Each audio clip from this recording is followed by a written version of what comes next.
With a starting weight of 3.34 pounds, 1.51 kilograms, the Surface Book is one of the heaviest 13-inch laptops. And that's without the optional, discrete GPU, which ends up adding a few extra ounces and bumps up this laptop's total weight to 3.48 pounds, 1.58 kilograms. While this might look like a lot on paper for an ultrabook-class device, consider the 13-inch MacBook Pro weighs just as much despite it packing a smaller screen, no dedicated GPU and fewer batteries. For a closer look at how the two devices compare, check out our Microsoft Surface Book vs Apple MacBook Pro vs article. If you're looking for the power of a discrete GPU in an Apple device, you'll have to go all the way up to a high-end 15-inch MacBook Pro.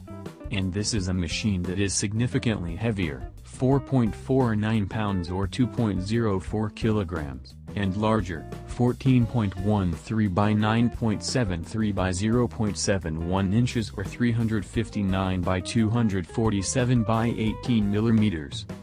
Surface Book. Thanks to its 3:2 aspect ratio and having a 13.5-inch screen, the Surface Book is quite a bit taller than your average 13-inch laptop.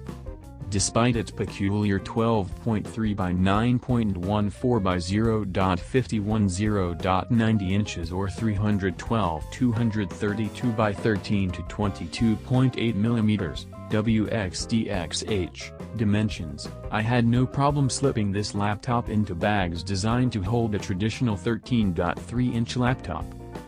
The Dell XPS 13 comes as the antithesis to the Surface Book in its mission to be the smallest 13-inch laptop in the world, weighing in at 2.8 pounds, 1.27 kilograms, while measuring 11.98 by 7.88 by 0.6 inches, 304 millimeters x 200 by 15 millimeters.